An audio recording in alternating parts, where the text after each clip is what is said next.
கிறிஸ்துவுக்குள் அன்பானவர்களே, இந்த தவக்கால தியானத்தினூடாக அனைவரையும் சந்திப்பதில் மகிழ்வடைகின்றோம். யோவான் 14 அதிகாரம் 6 இன்றைய தியானத்துக்காக கொடுக்கப்பட்டுள்ளது. இவ்வுலகத்தில் நாம் வாழும் இவ்வாழ்வானது நிரந்தரமற்றது, நிலையற்றது என நாம் அனைவரும் அறிவோம். எம் அனைவருக்கும் நிலைவாழ்வு என்று ஒன்று உள்ளது என்பதும் எமக்கு தெரியும். எவ்வாறு நிலைவாழ்வை நாம் பெற்றுக்கொள்ளலாம்? அதற்கு இயேசு கூறும் பதில், நானே வழியும் உண்மையும் வாழ்வும், என் வழியாயன்றி எவரும் தந்தையிடம் வருவதில்லை என்று கூறுகிறார். இங்கு 3 விடயங்கள் சொல்லப்படுகின்றன.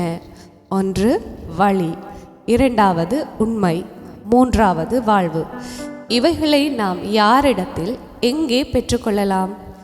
இயேசு திருமறையில் பல இடங்களில் நானே நல்ல ஆயன், நானே வாழ்வு தரும் உணவு, நானே வாசல் என்று கூறுகிறார். நானே என்றால் அவரை தவிர வேறு ஒருவர் இல்லை என்பது பொருள்.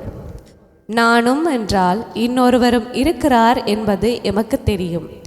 எனவே நானே வழி எனும் போது இயேசுவே வழி. அவரது வழியில் நாம் நடக்கும் போது நமக்கு நிலை வாழ்வு உண்டு. அவரே உண்மை என்பது அவரது வார்த்தைகள் உண்மையுள்ளவைகள். விண்ணும் மண்ணும் அழிந்தாலும் அவரது வாக்கின் ஒரு உறுப்பும் அழியாது. அவரே வார்த்தையானவர். அந்த உண்மை நமக்கு நிலை வாழ்வை பெற்று தருகிறது. நிறைவாக இயேசுவே வாழ்வு. அவருக்குள் தான் நாம் வாழ்கிறோம். எமக்கு வாழ்வு தரவே அவர் மரணத்தை ஏற்றுக்கொண்டார். எனவே கிறிஸ்து இயேசு மட்டுமே எமக்கு நிலை வாழ்வை அளிக்க முடியும். பலர் எமக்கு நல்ல வழிகளை காட்டி சென்றனர். ஆனால் நானே வழி, நானே உண்மை, நானே வாழ்வு என்று தெளிவாக கூறியவரும் வாழ்ந்தவரும் இயேசு மட்டுமே.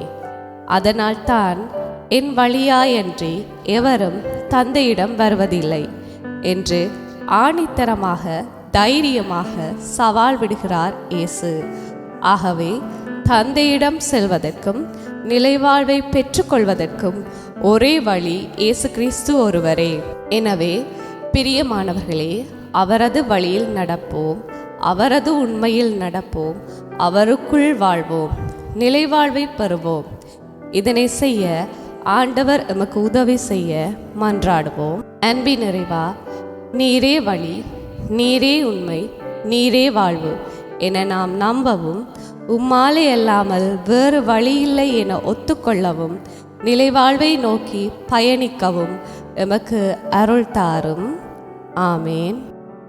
நிலைவாழ்வு தேடும் மானிடனே, இயேசுவே வழியும் சத்தியமுமான். நானே வாழ்வு என்றவர் சொன்னாரே, அவரன்றி வேறு வழி இல்லையே. அவர் வழியில் நடந்திடுவோம், அவர் உண்மையில் நிலைத்திருப்போம். அவருக்குள் வாழ்ந்து நிலைவாழ்வு பெறுவோம். ஆண்டவர் நமக்கு உதவி செய்வார்.